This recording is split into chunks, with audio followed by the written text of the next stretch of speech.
മാത്യു സന്തനിസിനെ അദ്ദേഹം പരിചയപ്പെടുത്തും. അതിനായി pastor Baiju niche.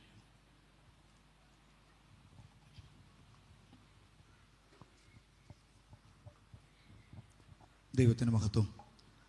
Assemblies of God Mylakkara സഭാ ശുശ്രൂഷകൻ പാസ്റ്റർ വി സത്യനേശൻ്റെയും ശാന്ത എമ്മിൻ്റെയും മകനായി ജനനം.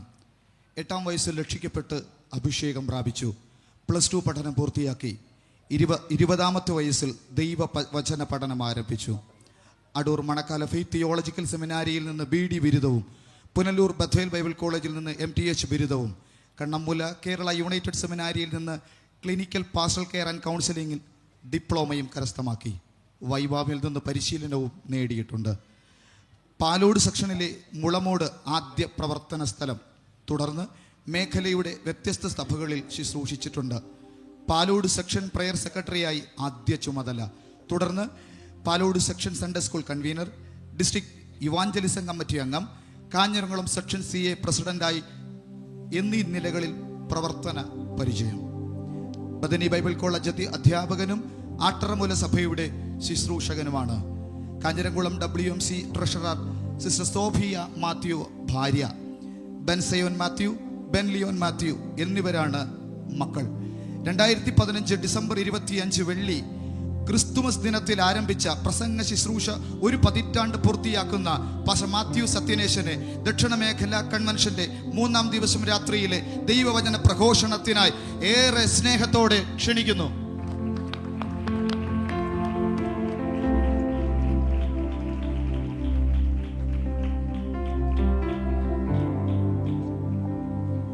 അദ്ദേഹത്തിനുള്ള സ്നേഹാദരവ്, ദക്ഷിണ മേഖലയുടെ സ്നേഹാദരവ് കൈമാറുന്നതിനായി ദക്ഷിണ മേഖലയുടെ ഡയറക്ടർ പാസ്റ്റർ സനൽകുമാർ ആറിനെ ക്ഷണിക്കുന്നു.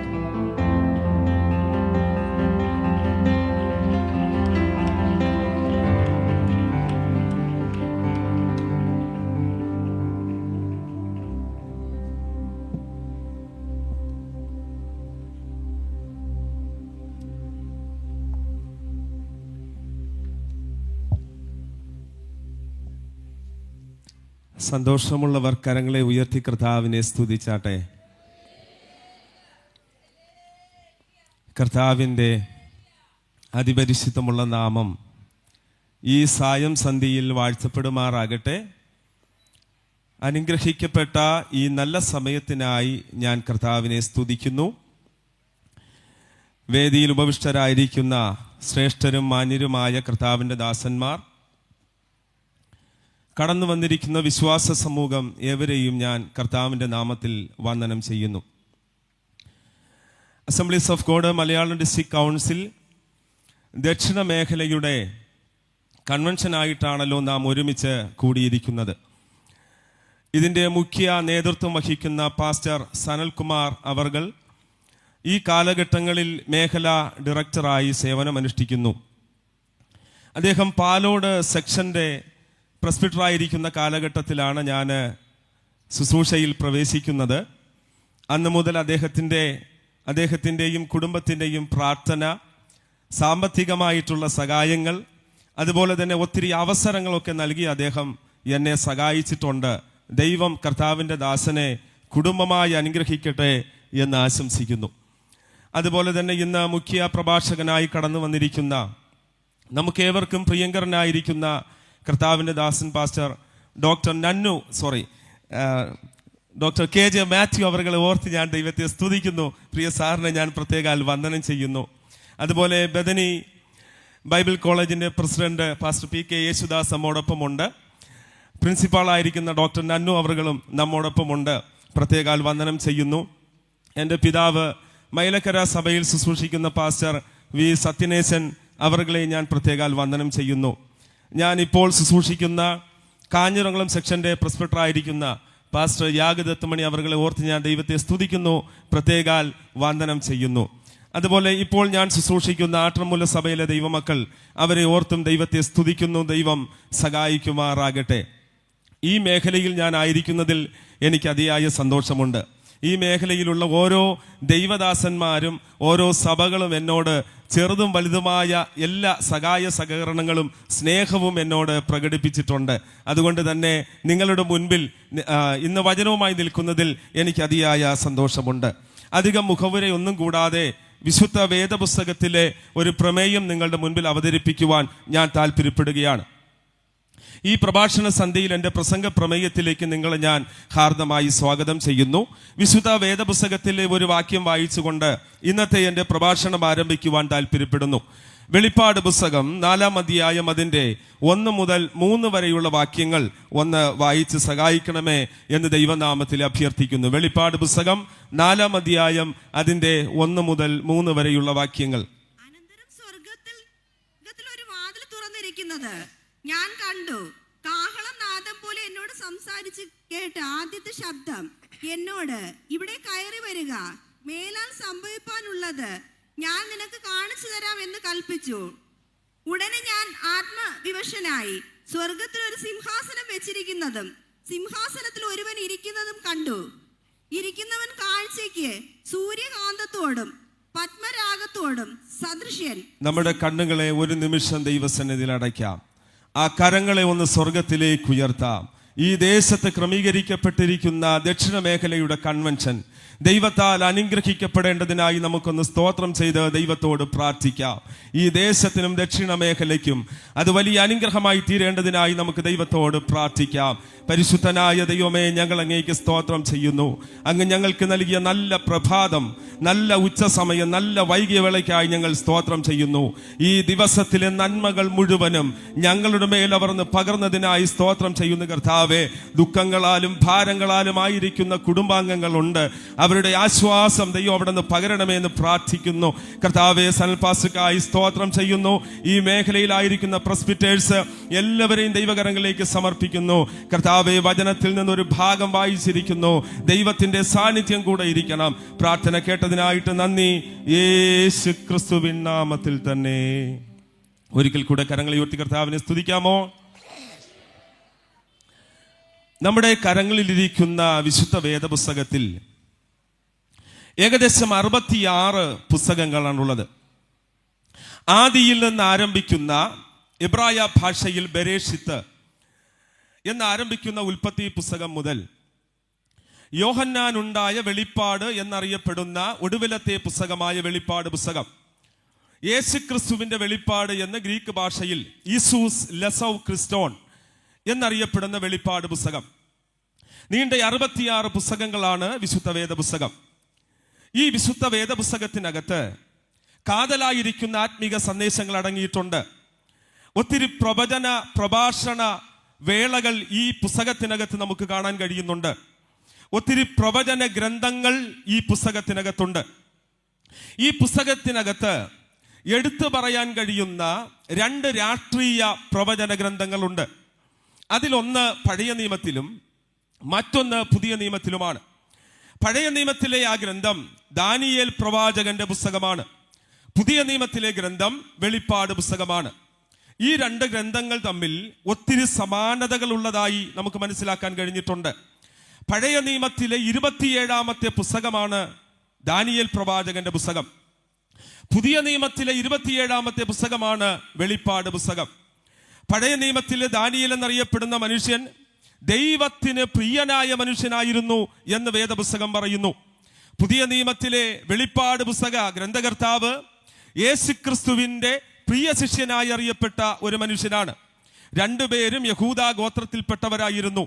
സ്വന്തം പട്ടണത്തിൽ വച്ചല്ല, സ്വന്തം ഗ്രാമത്തിൽ വച്ചല്ല അവർ ഈ സന്ദേശങ്ങൾ എഴുതുന്നത്. നാടുകടത്തപ്പെട്ടവരായി ആത്മീയ ത്യാഗം പോലും സംഭവിക്കാൻ സാധ്യതയുള്ള പ്രതിസന്ധി കാലഘട്ടങ്ങളിലാണ് ഈ 2 അഭിഷക്ത ദൈവദാസന്മാരും ഈ സന്ദേശങ്ങൾ എഴുതുന്നത്. 2 പേരും യഹൂദ ഗോത്രത്തിൽപ്പെട്ടവരാണ്.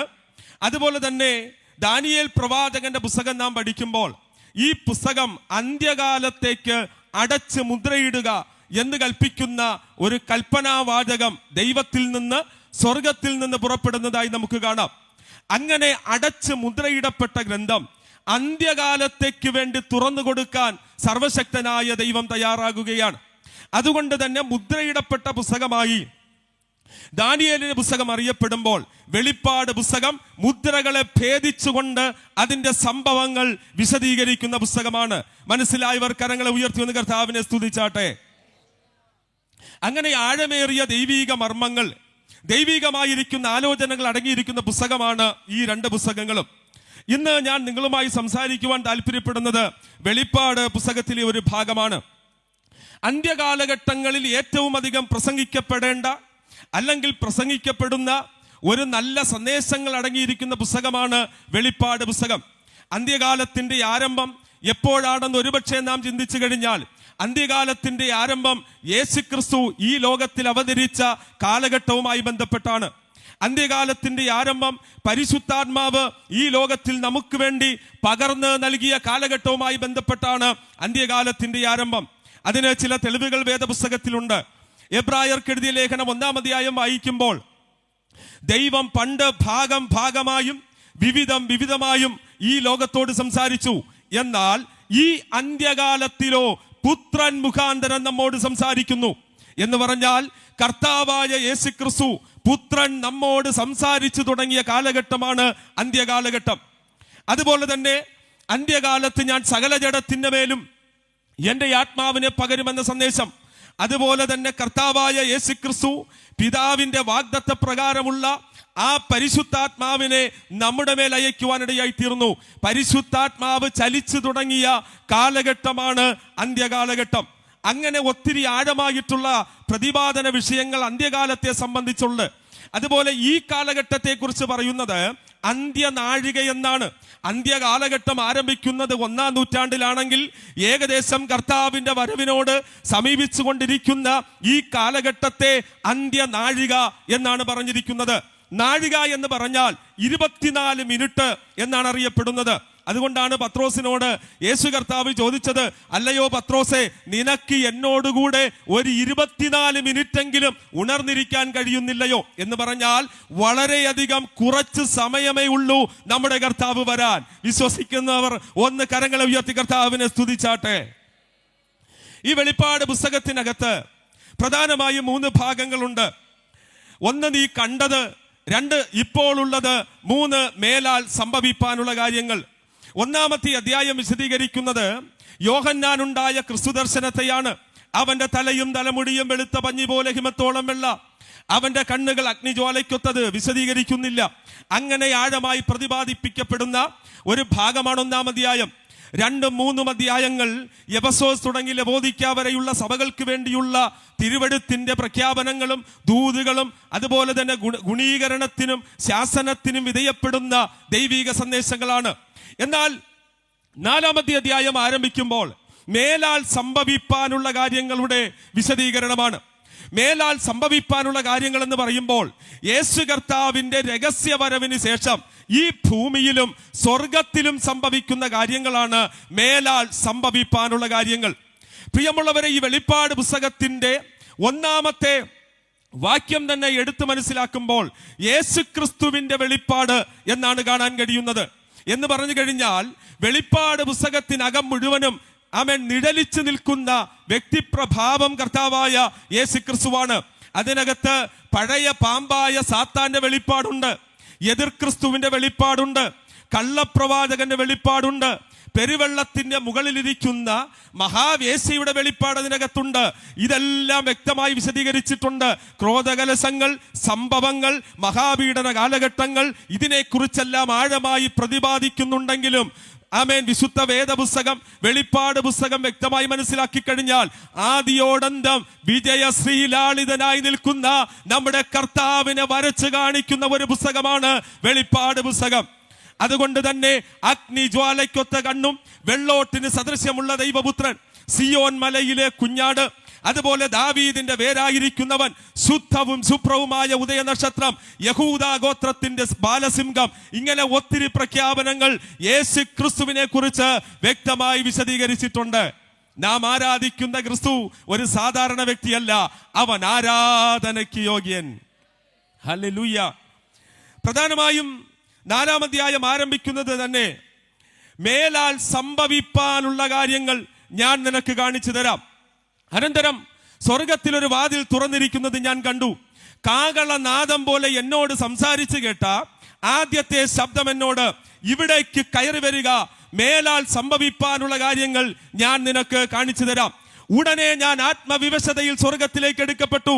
സ്വർഗത്തിൽ ഒരു സിംഹാസനം വച്ചിരിക്കുന്നതും സിംഹാസനത്തിൽ ഒരുത്തൻ ഇരിക്കുന്നതും കണ്ടു. ഇരിക്കുന്നവൻ കാഴ്ചയ്ക്ക് സൂര്യകാന്തത്തോടും പത്മരാഗത്തോടും സദൃശ്യൻ. മേലാൽ സംഭവിപ്പാനുള്ള കാര്യങ്ങൾ വിശദീകരിക്കുന്ന പുസ്തകമാണ് വെളിപ്പാട് പുസ്തകം.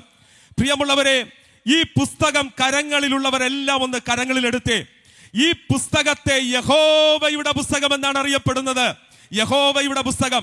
ലോകരാഷ്ട്രങ്ങൾ സഞ്ചരിച്ചിട്ടുള്ള ഈ പുസ്തകത്തിനകത്ത് മേലാൽ സംഭവിപ്പാനുള്ള കാര്യങ്ങൾ ആമേൻ വിശദമായി രേഖപ്പെടുത്തിയിട്ടുണ്ട്. ഞാൻ നിങ്ങളോട് പറയട്ടെ, ആർക്കാണ് മേലാൽ സംഭവിപ്പാനുള്ള കാര്യങ്ങൾ വിശദീകരിക്കാനുള്ള കപ്പാസിറ്റി ഉള്ളത്? അതിനുള്ള ജ്ഞാനമുള്ളത് ആർക്കാ? വേദപുസ്തകത്തിൽ ഒത്തിരി വാക്യങ്ങളുണ്ട്. യെശയ്യാവിന്റെ പ്രവചന പുസ്തകം 46-ാം അധ്യായം അതിന്റെ 9 മുതൽ വായിച്ചു വരുമ്പോൾ വ്യക്തമായി കാണാൻ കഴിയുന്നുണ്ട്. ആമേൻ, പൂർവകാര്യങ്ങളെയും മേലാൽ സംഭവിപ്പാനുള്ള കാര്യങ്ങളെയും വിശദീകരിക്കാൻ കഴിവുള്ള ഏക ദൈവം നാം ആരാധിക്കുന്ന നമ്മുടെ കർത്താവാണ്. ഹല്ലേലൂയ.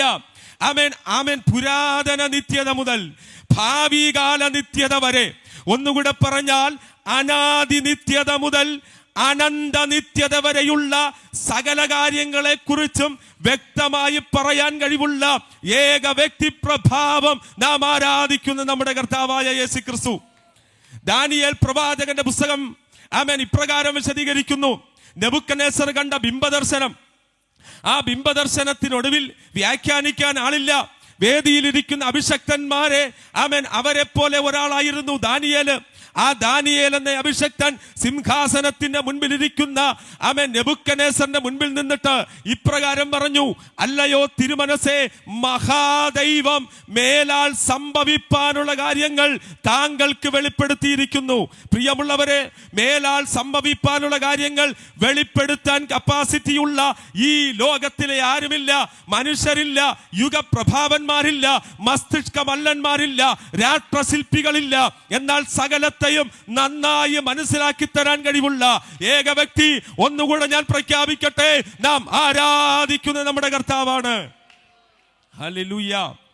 മേലാൽ സംഭവിപ്പാനുള്ള കാര്യങ്ങൾ ഞാൻ നിനക്ക് കാണിച്ചു തരാം. 4-ാം അധ്യായം വിശദീകരിക്കുന്നത് അലങ്കരിക്കപ്പെട്ട സ്വർഗസദസ്സിന്റെ വെളിപ്പാടാണ്. വളരെ ആധികാരികമായി വിശദീകരിക്കുന്നു. ആ ഭാഗം യോഹന്നാന്റെ ശുശ്രൂഷയുടെ അടുത്ത ഒരു തലത്തിലേക്ക് പ്രവേശിക്കുന്നതായി നമുക്ക് മനസ്സിലാക്കാൻ കഴിയും. 1-ാമത്തെ അധ്യായം നാം പരിശോധിക്കുമ്പോൾ 1-ാമത്തെ അധ്യായത്തിൽ ആമേൻ നമുക്കറിയാം, പത്മോസിന്റെ സാഹചര്യമൊക്കെ നമുക്കറിയാം. അത് നാം ഇടയ്ക്കൊക്കെ കേൾക്കുന്നത് കൊണ്ട് ഞാനത് വിശദീകരിക്കാത്തത്. വളരെയധികം പ്രശ്നസങ്കീർണമായിരിക്കുന്ന പത്മോസിന്റെ മണ്ണിൽ ആമേൻ സ്വത്രം ഏകദേശം ചന്ദ്രക്കലയുടെ ആകൃതിയുള്ള പത്മോസിന്റെ മണ്ണിലേക്ക് ഭാരത്തോടെ പ്രാർത്ഥിക്കുന്ന യോഹന്നാൻ അപ്പോസ്തലന്റെ അടുക്കലേക്ക് സർവശക്തനായ ദൈവം ഇറങ്ങി വന്നു. ഈ ഭൂമിയിലേക്ക് സർവശക്തനായ ദൈവം ഇറങ്ങി വന്നു. ദൈവത്തിന്റെ പുത്രൻ ഈ ലോകത്തിലേക്ക് ഇറങ്ങി വരികയാണ്. ആമേൻ. ഭാരപ്പെടുന്നവർക്ക് വേണ്ടി ഇന്നും ഇറങ്ങി വരുന്ന ഒരു സ്വർഗമുണ്ട്. ആമേൻ. കരയുന്നവർക്ക് വേണ്ടി ഇന്നും ഇറങ്ങി വരുന്നൊരു സ്വർഗമുണ്ട്. അതൊരു പക്ഷേ പത്മോസ് ആയാലും, ഒരുപക്ഷെ ആമേൻ നമ്മുടെ ചെറിയ ഭവനമായാലും, ഏത് സാഹചര്യങ്ങളിലാണെങ്കിലും, ആശുപത്രി വരാന്തയിലാണെങ്കിലും നമുക്ക് വേണ്ടി ഇറങ്ങി വരാൻ ഉയരത്തിൽ നിന്നൊരുവനുണ്ട്. അവനാണ് നമ്മുടെ കർത്താവ്. ഹല്ലേലൂയ. എന്നാൽ 4-ാം അധ്യായത്തിലേക്ക് വായിക്കുമ്പോൾ ശുശ്രൂഷയുടെ ഒരു പ്രമോഷനാണ് കാണാൻ കഴിയുന്നത്. 1-ാം അധ്യായത്തിൽ ഭൂമിയിൽ നിൽക്കുന്ന യോഹന്നാന്റെ അടുക്കലേക്ക് ദൈവപുത്രൻ ഇറങ്ങി വരുന്നു. 4-ാം അധ്യായം വിശദീകരിക്കുന്നത് ആമേൻ ഭൂമിയിൽ നിൽക്കുന്ന യോഹന്നാന്റെ ശുശ്രൂഷയുടെ ഒരു അടുത്ത തലം സ്വർഗത്തിലേക്ക് വരാൻ, സ്വർഗത്തിലേക്ക് കരേറി വരാൻ ആമേൻ സർവശക്തനായ ദൈവം യോഹന്നാനെ ക്ഷണിക്കുകയാണ്. 1-ാം അധ്യായത്തിൽ ദൈവപുത്രൻ ഈ മണ്ണിലേക്ക് ഇറങ്ങി വന്നെങ്കിൽ 4-ാം അധ്യായത്തിൽ അതേ ദൈവപുത്രൻ ആമേൻ വിളിച്ചു പറയുന്നു, അല്ലയോ യോഹന്നാനെ, ഇവിടേക്ക് കയറി വരിക, മേലാൽ സംഭവിപ്പാനുള്ള കാര്യങ്ങൾ ഞാൻ നിനക്ക് കാണിച്ചു തരാം. പ്രിയമുള്ളവരെ, ഈ ഭൂമിയിലെ കാഴ്ചകൾ അവസാനിക്കുകയാണ്. ഈ ഭൂമിയിലുള്ള കാഴ്ചകൾ അവസാനിക്കുകയാണ്. ഇവിടത്തെ താജ്മഹൽ പോലുള്ള ലോകമഹാത്ഭുതങ്ങളുടെ കണ്ണഞ്ചിപ്പിക്കുന്ന കാഴ്ചകൾ അവസാനിക്കുകയാണ്. ലോകത്തിലുള്ള പ്രപഞ്ചത്തിന്റെ മനോഹാരിതകൾ അവസാനിക്കുകയാണ്. ദൈവമക്കളിന് നോക്കേണ്ടത് ഭൂമിയിലല്ല, ഉയരത്തിലേക്ക് നോക്കാൻ തയ്യാറാകണം. ഇനി കാഴ്ചകൾ അവിടെയാണ്, ഇനി തിരശീല ഉയരുന്നത് അവിടെയാണ്. അതുകൊണ്ട് തന്നെ അപ്പോസ്തലനായ യോഹന്നാനോട് സ്വർഗം വിളിച്ചു പറയുന്നു, hello mister John, come up here. അല്ലയോ യോഹന്നാനെ, ഇവിടേക്ക് കയറി വരിക, മേലാൽ സംഭവിപ്പാനുള്ള കാര്യങ്ങൾ ഞാൻ നിനക്ക് കാണിച്ചു തരാം. ഉടനെ സ്വർഗം തുറക്കപ്പെട്ടു. യോഹന്നാന് വേണ്ടി സ്വർഗം തുറക്കപ്പെടുകയാണ്. നമുക്കറിയാം, പല ഭാഗങ്ങളിൽ സ്വർഗം തുറക്കപ്പെട്ടിട്ടുണ്ട്. യേശുവിന്റെ സ്നാന സമയത്ത്, അതുപോലെ തന്നെ യേശുവിന്റെ സ്വർഗാരോഹണ സമയം, പരിശുദ്ധാത്മാവിനെ നൽകുമ്പോൾ പലയിടങ്ങളിൽ അല്ലാതെ പല സ്ഥലങ്ങളിലും സ്വർഗം തുറക്കപ്പെട്ടിട്ടുണ്ട്. ഞാനത് വിശദീകരിക്കുന്നില്ല. എന്നാൽ ഇവിടെ യോഹന്നാന് വേണ്ടി സ്വർഗം തുറക്കപ്പെടുമ്പോൾ ശുശ്രൂഷയുടെ വെളിപ്പാടിന്റെ ഒരടുത്ത തലത്തിലേക്ക് ഈ മനുഷ്യൻ പ്രവേശിക്കുകയാണ്. ആത്മവിവശതയിൽ സ്വർഗത്തിലേക്ക് എടുക്കപ്പെടുന്ന യോഹന്നാൻ കാണുന്നത് സ്വർഗത്തിൽ ഒരു സിംഹാസനം വച്ചിരിക്കുന്നു. സിംഹാസനം വച്ചിരിക്കുന്നു എന്ന് പറയുമ്പോൾ ഒരിക്കലും മാറ്റം വരാത്ത, ഒരിക്കലും മാറ്റാൻ കഴിയാത്ത, ഒരിക്കലും ഇളക്കം തട്ടാത്ത ഒരു സിംഹാസനം സ്വർഗത്തിലിരിക്കുന്നു. ഈ ലോകത്തിൽ ഉന്നതന്മാർ ഇരുന്ന സിംഹാസനങ്ങളുണ്ട്. ഈജിപ്ഷ്യൻ സാമ്രാജ്യാധിപന്മാർ, ഫറവോമാരുന്ന സിംഹാസനങ്ങളുണ്ട്. അസീറിയൻ സാമ്രാജ്യ അധിപന്മാരുന്ന സിംഹാസനമുണ്ട്. അതുപോലെ തന്നെ അധികായകന്മാരായ ചക്രവർത്തിമാർ, നെബുക്കദ്നേസറും അതുപോലെ ദാരിയാവേസ്, കോരസ്, പിന്നെയും താഴോട്ട് വരുമ്പോൾ സോക്രട്ടീസിന്റെ ശിഷ്യന്മാരായിരുന്ന പ്ലേറ്റോയുടെ ശിഷ്യനായ അരിസ്റ്റോട്ടിലിന്റെ ശിഷ്യനായി 14 വയസ്സ് മുതൽ ശിഷ്യത്വം സ്വീകരിച്ച അലക്സാണ്ടർ ചക്രവർത്തിയുടെ സിംഹാസനം. ലോകത്തെ കിടുകിടാ വിറപ്പിച്ച സിംഹാസനങ്ങൾ ഒത്തിരിയുണ്ട്. അദ്ദേഹം അരിസ്റ്റോട്ടിലിന്റെ ശിഷ്യനാണ്. അത് കഴിഞ്ഞ് ജൂലിയസ് സീസർമാർ മാറി മാറി ഈ ലോകത്തെ ഭരിച്ചു. പിന്നെയുമുണ്ട് സിംഹാസനങ്ങൾ. ബ്രിട്ടീഷ് സാമ്രാജ്യത്തിന്റെ, സൂര്യൻ അസ്തമിക്കാത്ത ബ്രിട്ടീഷ് സാമ്രാജ്യത്തിന്റെ സിംഹാസനം എന്നിങ്ങനെ ഒത്തിരി സിംഹാസനങ്ങൾ. അതുപോലെ ഇന്ത്യയുടെ അറിയപ്പെടുന്ന ഒരു സിംഹാസനമാണ് മയൂര സിംഹാസനം. ഇതെല്ലാം കാലഘട്ടങ്ങൾക്കനുസരിച്ച് മാറിപ്പോയപ്പോൾ എന്നും എന്നേക്കും ഇരിക്കുന്ന ഒരു സിംഹാസനമാണ് വെളിപ്പാട് പുസ്തകത്തിൽ കാണുന്നത്. കാരണം എന്തെന്നറിയാമോ? ഈ മണ്ണ് ഇളകുന്ന മണ്ണാണ്. ഈ ലോകം ഇളകുന്ന രാജ്യമാണ്. ഈ വേൾഡ് സിസ്റ്റംസ്, അതിന്റെ ഓർഡർ എല്ലാം ചേഞ്ച് ആയിക്കൊണ്ടിരിക്കുന്നു. ഭരണങ്ങൾ മാറിക്കൊണ്ടിരിക്കുന്നു, സംവിധാനങ്ങൾ മാറിക്കൊണ്ടിരിക്കുന്നു. മാറ്റുവിൻ ചട്ടങ്ങളെ, ഇല്ലെങ്കിൽ അവ മാറ്റുവിൻ നിങ്ങളെ തന്നെ എന്നാണ് പ്രഖ്യാപനങ്ങൾ. എന്ന് പറഞ്ഞാൽ എപ്പോഴും മനുഷ്യൻ മാറ്റം ആഗ്രഹിക്കുകയാണ്. എന്നാൽ ഒരിക്കലും മാറ്റമില്ലാത്ത, ഒരിക്കലും മാറ്റാൻ കഴിയാത്ത ഒരു സിംഹാസനം ഉയരത്തിലുണ്ട്. ആ സിംഹാസനം ഇരിക്കുന്ന ഇടത്തിന് മാറ്റമില്ല. വേദപുസ്തകം പറയുന്നു, ദൈവം ശില്പിയായി നിർമ്മിച്ചതും അടിസ്ഥാനങ്ങളുള്ളതുമായ ഇളകാത്ത രാജ്യമാണ് സ്വർഗരാജ്യം. ആ സ്വർഗരാജ്യത്തിന്റെ സിംഹാസനത്തെ കുറിച്ചാണ് അവിടെ വിശദീകരിക്കുന്നത്. ആമേൻ, ഹല്ലേലൂയ. ആമേൻ. സിംഹാസനത്തിൽ ഇരിക്കുന്നവർ ആരാണെന്നറിയാമോ? ആമേൻ. ഇരിക്കുന്നവൻ ഒറ്റ നോട്ടത്തിലെ കാഴ്ചയാ. പ്രഥമ ദൃഷ്ടിയ ആ മനുഷ്യൻ കണ്ടിട്ട് പറയുന്നു, ഞാൻ ചെന്നപ്പോൾ സിംഹാസനത്തിൽ ഒരുവൻ ഇരിപ്പുണ്ട്. ആമേൻ. ആ സിംഹാസനത്തിൽ ഇരിക്കുന്നവൻ സൂര്യകാന്തത്തോടും പത്മരാഗത്തോടും സദൃശ്യൻ. സൂര്യകാന്തം എന്ന് പറഞ്ഞാൽ വളരെ വെണ്മയുടെ പ്രതീകമാണ് സൂര്യകാന്തം. വളരെ വെണ്മ, മനുഷ്യന്റെ കണ്ണുകൾക്ക് നോക്കാൻ കഴിയാത്തത്ര വെണ്മയുള്ള പ്രകാശം, വെട്ടിത്തിളങ്ങുന്ന വെണ്മ. അതുപോലെ പത്മരാഗം എന്ന് പറയുന്നത് ചോരയുടെ ചുവപ്പ് നിറത്താൽ വെട്ടിത്തിളങ്ങുന്ന ഒരു കളറാണ്. ചുരുക്കം പറഞ്ഞാൽ സിംഹാസനത്തിലിരിക്കുന്നവൻ, അധികം വിശദീകരിക്കാതെ ഞാൻ പറയട്ടെ, വെണ്മയും ചുവപ്പുമുള്ളവൻ. വെണ്മ യേശുവിന്റെ, ദൈവത്തിന്റെ വിശുദ്ധിയെ കാണിക്കുന്നു. ദൈവത്തിന്റെ ഹല്ലേലൂയ വിശുദ്ധിയെ കാണിക്കുമ്പോൾ പത്മരാഗം എന്നറിയപ്പെടുന്ന ചുവപ്പ് ദൈവത്തിന്റെ നീതിയെയും ദൈവത്തിന്റെ ക്രോധത്തെയും കാണിക്കുന്നു.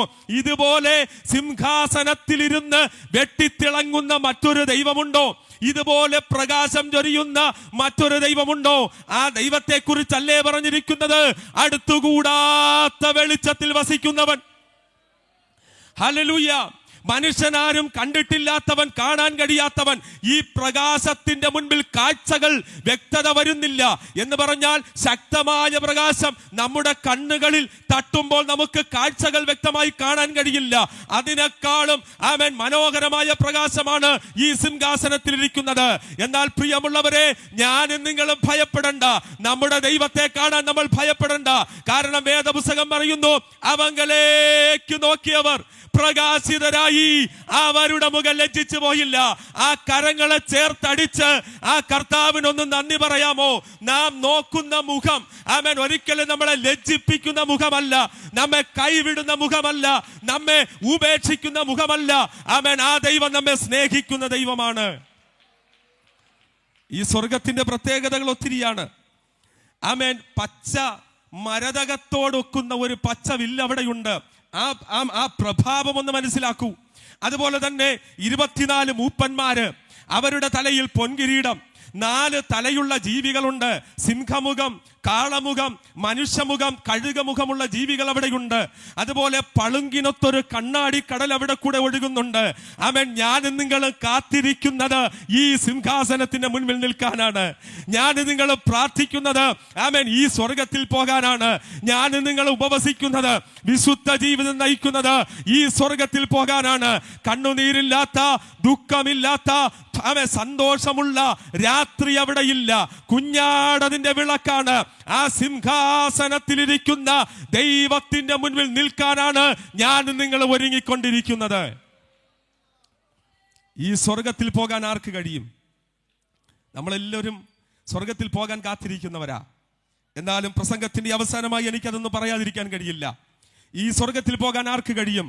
രക്ഷിക്കപ്പെടണം, സ്നാനപ്പെടണം, അഭിഷേകം പ്രാപിക്കണം, ഒത്തിരി കാര്യങ്ങൾ ഇവിടെയുണ്ട്.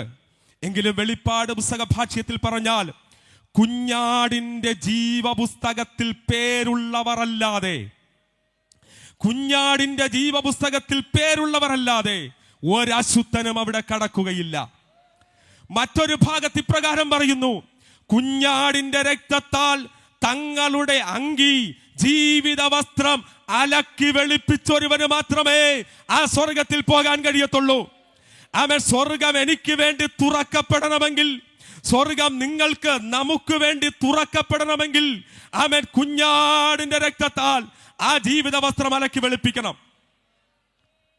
ഈ കുഞ്ഞാട് ആരാണ് ഈ കുഞ്ഞാട്? നമുക്കേവർക്കും പരിചയമുള്ള ഒരാളാണ് കുഞ്ഞാട്. ഒരിക്കൽ ഒട്ടകരോമം കൊണ്ടുള്ള ഉടുപ്പും അരയിൽ തോൽവാറും ധരിച്ച് പാറിപ്പറന്ന തലമുടിയുമായി ആമേൻ മരുഭൂമി ചവിട്ടി മെതിച്ചുകൊണ്ട് ഒരു മനുഷ്യനിതാ കടന്നു വരികയാണ്.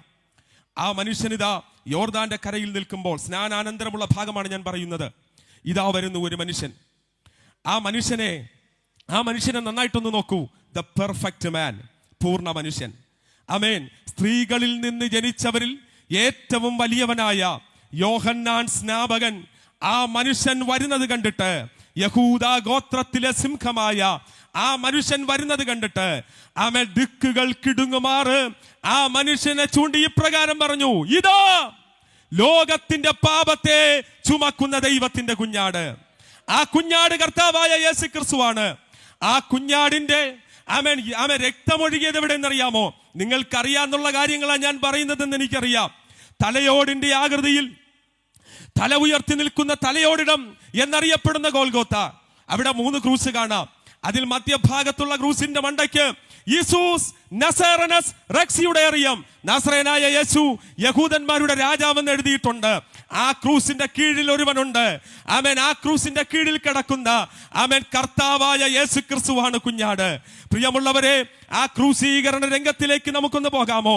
ആ ക്രൂശീകരണ രംഗം കാണാൻ ഇവിടെ നിന്ന് നാം യാത്രയായി കഴിഞ്ഞാൽ, അവിടെ ചെന്നെത്താൻ ലേറ്റ് ആയാൽ നമുക്ക് ആ ക്രൂശീകരണം കാണാൻ കഴിയത്തില്ല. കാരണം എന്തെന്നറിയാമോ? ആ ക്രൂശീകരണത്തിന്റെ ഇടയ്ക്ക് കത്തിച്ചൊലിച്ചു നിന്ന സൂര്യബിംബം കണ്ണടച്ചു. എനിക്ക് ഈ രംഗം കാണണ്ട എന്ന് പറഞ്ഞ് സൂര്യബിംബം കണ്ണടച്ചു. എന്റെ ചിന്താഗതിയിൽ കടന്നു വന്ന ഒരു ഭാഗം ഞാൻ പറയട്ടെ. പ്രിയമുള്ളവരെ, ആമേൻ, പ്രതീക്ഷിക്കാത്ത സമയം ലോകം മുഴുവനും ആ ദേശം മുഴുവനും ഇരുട്ടു വ്യാപരിച്ചപ്പോൾ ഞാൻ എന്റെ ചിന്തയിൽ ഞാൻ പറയട്ടെ, ആലയത്തിനകത്തുള്ള ആലാപനം മുഴുവനും നിന്നു. ആലയം നിശബ്ദമായി, യെരുശലേം ദേവാലയം നിശബ്ദമായി. ആമേൻ, പീലാത്തോസിന്റെ അരമനയിലുള്ള സകല പ്രവർത്തനങ്ങളും താളം തെറ്റി. കാരണം പ്രതീക്ഷിക്കാത്ത കൂരിരുട്ടാണ്. അതുപോലെ ഹേരോദ ചക്രവർത്തിയുടെ കൊട്ടാരം, ആമേൻ, റോമൻ കൈസറുടെ കൊട്ടാരം, ആമേൻ, തൊഴിൽ മേഖലകൾ, തൊഴിലിടങ്ങൾ സകലതും നിശബ്ദമായപ്പോൾ ആ നിശബ്ദതയിൽ കൂടി ആമേൻ അങ്ങ് ദൂരെ നിന്ന് ഒരു ശബ്ദം ഒഴുകി വരുന്നുണ്ട്. ആ ശബ്ദം ഇങ്ങനെയാണ്, ഏലി ഏലി ലമ്മ സബത്താനി, എന്റെ ദൈവമേ എന്റെ ദൈവമേ, നീ എന്നെ കൈവിട്ടതെന്ത്?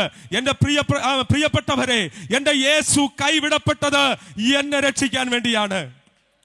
എന്റെ യേശു കൈവിടപ്പെട്ടത് നിങ്ങളെ രക്ഷിക്കാൻ വേണ്ടിയാണ്. ആ കുഞ്ഞാടിന്റെ ജീവപുസ്തകത്തിൽ പേരെഴുതി കാണണമെങ്കിൽ ആ ഒഴുകിയിറങ്ങിയ രക്തത്താൽ ഞാൻ ശുദ്ധീകരിക്കപ്പെടണം. പ്രിയമുള്ളവരെ, നമ്മുടെ കണ്ണുകളെ ഒരു നിമിഷം ദൈവസന്നിധിയിൽ അടയ്ക്കാം. ഹൃദയത്തിനകത്ത് നിന്ന് ഒരു പ്രാർത്ഥനാധ്വനി ഉണ്ടാകട്ടെ.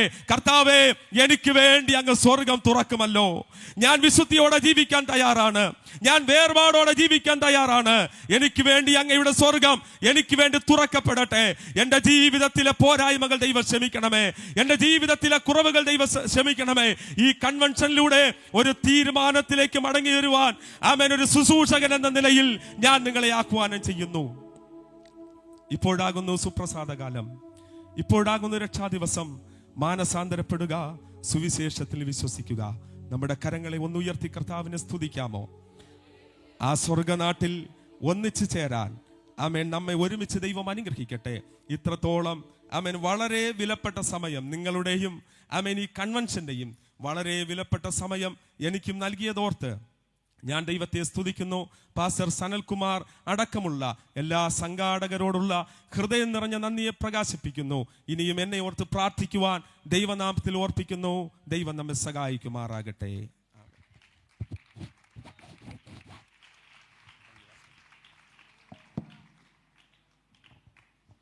വളരെ അനുഗ്രഹിക്കപ്പെട്ട സന്ദേശം നൽകിയ കർത്താവിൻ്റെ ദാസന് വിശേഷാൽ നന്ദി പറയുന്നു. ദൈവത്തിൻ്റെ കൃപയിൽ ഇനിയും വർദ്ധിച്ചു വരുവാൻ, അനേകായിരങ്ങൾക്ക് പ്രയോജനപ്പെടുവാൻ കർത്താവിൻ്റെ ദാസനെ ബലപ്പെടുത്തുകയും സഹായിക്കുകയും ചെയ്യട്ടെ എന്ന് ആത്മാർത്ഥമായി പ്രാർത്ഥിക്കുകയും